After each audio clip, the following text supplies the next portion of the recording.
Oh dang, I'm back in the shop. Here we are back again, and I am going to be doing something today that I've been putting off for a minute and probably shouldn't have, because it's probably done more harm than good. I'm going to be putting a timing chain on the Bayou and finally get rid of all that chain slap. So that being said, let's get after it.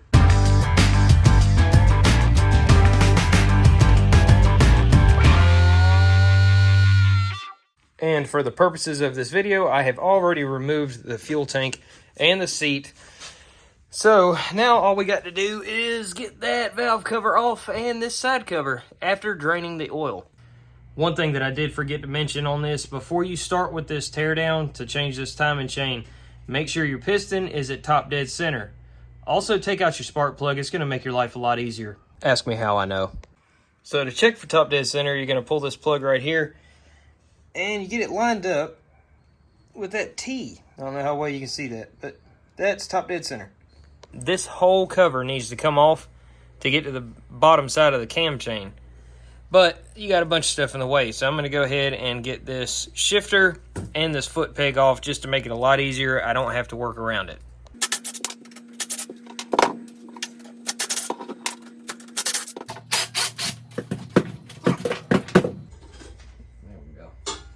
Alright, so you got these two bolts holding it to the cage, and you got these three holding it right up under the motor.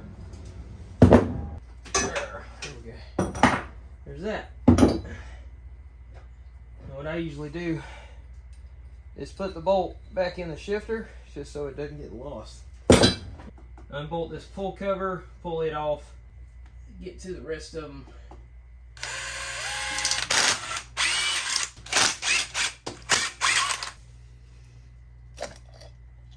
Yeah, she's been in the water a few times.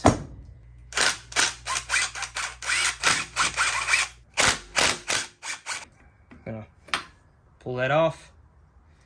Make sure that little key right there does not come out with this. Then we just got to zip these bolts out and pull this cover. Where's the other bolt? Oh my God. There's one.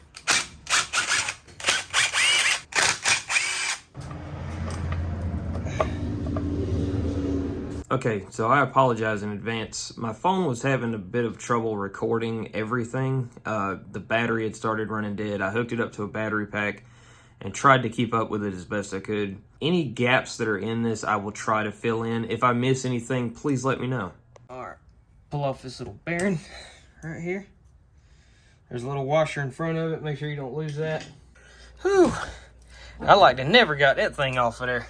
My pullers wouldn't fit in here because I have 3-jaw and I could get the top two in, but the bottom ones wouldn't go in because of the case. What I ended up doing was taking this pry bar and got it up behind the flywheel right here and just kept pressure on it. I put the crank bolt back in and tapped it with a hammer. And just keeping that pressure on the flywheel. Don't go jabbing at it. Don't crank the piss out of it. Just keep some pressure on it and tap this with a hammer. And eventually, this bad boy will pop loose. It might take you a while, but it will come off. So now I'm going to take this off and we will continue. Crank bolt back out. And flywheel. This chain apparently needed to be replaced a while ago. It has eat up a section of the block right there and sharpened all the teeth on the chain. Thought that wasn't a good sign. That's not good. But the chain's tight. That's what's weird. So now what I'm going to be doing is pulling out this chain tensioner right here. That way I can go ahead and get all the tension off the chain and just work on getting it out of this case.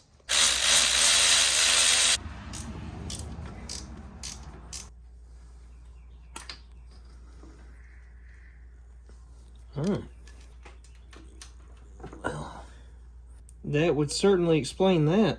The chain tensioner is broken. This shouldn't have come out in two separate pieces. That little pin down in there is somewhat sheared. That's probably why the chain's so damn tight. On the left is the old chain, on the right is the new. There is a noticeable difference in the shape of these teeth, just because these are wore down. You see how they're just almost nubs. And then this one's got good crisp edges on it. And then there's a little bit of slop. It's not a lot, but I mean, it doesn't take a whole lot with these. So we'll get this chain put back in, make sure the timing's right, and see what happens. If you don't want to take that cam gear off and you're trying to get it up, feeding it either way, here's what you do. Take you a long zip tie. It's got to be one of the long ones. Run it around. Zip that bad boy in place. Run it up between, I'm doing it from the bottom, so run it up between your guides, your chain guides, and it's going to take some fancy finagling, but there it is. I'd leave that zip tie on there so you got something to grab a hold of it if it starts falling off, but yeah, you can just do like this, and run your cam chain or run your timing chain around, and boom. There it is. And you just fold it over. Now I'm going to show you this because it's easier to show you with the chain off. That little divot right there is going to line up with that little nub right there sticking up. That's your timing mark for your cam. So you line that up right here, and when you got your chain on, you'll have it in time. I just had to take all this back off because I forgot to put this back in. So, yeah. I'm going to try putting this back together again. Maybe. Just maybe I'll have all the parts on it this time.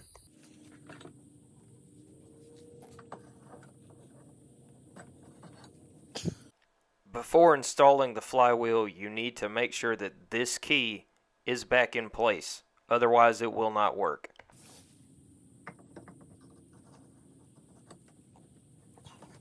So then, you got this bearing and washer. Okay.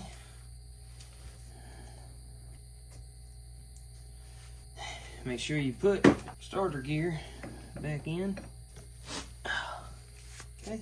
Now's a great time to replace your reverse cable before you put all this back together, because you're going to need to have it apart to get to those brackets or your stator cover. And you got to be real careful how you align this so that your starter gear goes back in place. When you're putting these things back together, I would highly recommend not using an impact, just because strip it out with an impact in a heartbeat. You've also got a little teeny tiny key, about yay big. You got that little guy is going to go right there on the end of your crankshaft, and that's for the motor side of your pull start. So you want to make sure that dang thing is on there. And you also want to make sure you don't drop it in your crankcase. If you do, then you got to take your side cover back off. I really don't want to do all that. Oh, please stay on there. Yes. Okay. Now this I will run in here with an impact, because I do not want this thing coming out. I wanted to check my timing before I finished putting all this together. There's my T. And I got this lined up with my line. This thing's in time. Alright, so now we're going to be putting in this chain tensioner. This is a manual tensioner. A lot of people prefer these to the automatic ones because the automatics are prone to fail, just like mine did. Mine actually failed in the weirdest way I've ever seen. I don't know if you can see it, but this was tightened all the way down, and this popped around it. I'm not exactly sure how, if it was just somebody undid it and then tightened it back up. They must have loosened it too much or what, but that's probably why my chain was so tight, and that might have been causing more problems than it was solving. To prevent that from happening again, we're going to ditch this and we're gonna go with that manual tensioner. So what I'm gonna do now is get this installed, and we're gonna try and get this motor running here in a few minutes. It's gonna go in right here.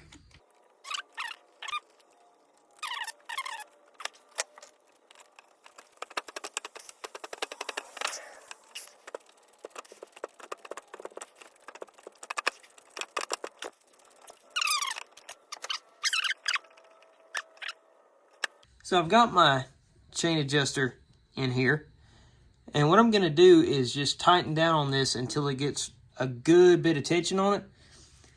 And you can watch the chain up here as I'm tightening it, and it'll move and really seat down into the sprocket. You notice the chain start moving. I don't know how well you guys can see that, but that's got some good tension on it right there. I don't want to crank it down because you'll mess up your chain doing that. Right about there is good. It'll at least give me a good spot to start. And then what I'm going to do is run this jam nut down and tighten it down against there. There we go.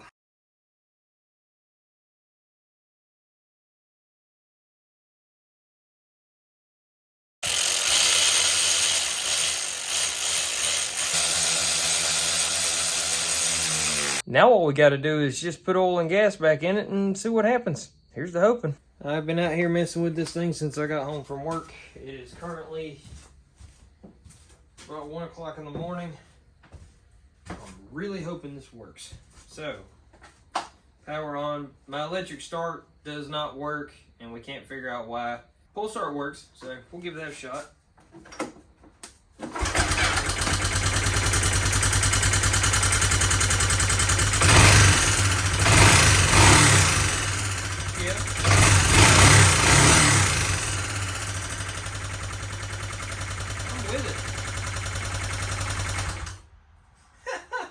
Cool. That was way too easy to start, too. I used to have to pull and pull and pull on this thing. All right, it's official. I'm stoked. I would love to take this thing out and test ride it, but it's, like I said, about 1 o'clock in the morning. Yeah, I'm not going to do that. Luckily, tomorrow, we got invited by some people to go out to Busco, go give this thing a good old-fashioned ripski, and see what happens. John's coming over in the morning. We're going to load up, and we'll take off to Busco, hang out with some people, and go riding. It's going to be a good time. We'll see you tomorrow. Now, when we went to Busco, we didn't bring our cameras with us. It's nice to just be able to go out, relax, and ride. It's the difference between work and play. So, I got a little bit of footage with my phone of it running, but we didn't do a whole lot of it. There will be some later, but this is all I have at the moment. Go, John! Yeah!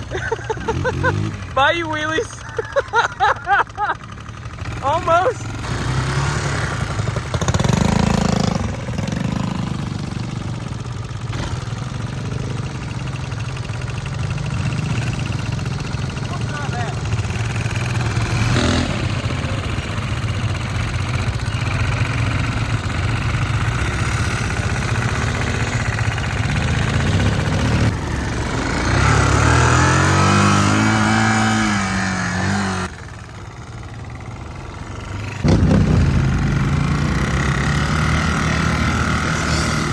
It's running great. We've been out here riding all weekend with it. The top end's still a little bit noisy, so I think I'm going to have to adjust the valves. Other than that, everything's good. So far, so good. Like I said, the top end's a little bit noisy, so I'm just going to probably adjust the valves when we get back. I didn't bring everything with me to do it here, so I'm just going to continue riding and hope it doesn't drop a valve. All right, made it back in one piece, and I didn't blow it up. I'm hoping I didn't mess something up, but I'll adjust the valves later and see if that clears up a lot of that top end tick. These things are just naturally noisy, plus it doesn't help that it's like a 25-year-old four-wheeler, so it's old. They're gonna make noise. Yeah, it's noisy, but it runs, and I call that a win. So if you haven't already, like and subscribe. And until next time, y'all get up, get out there, and get after it.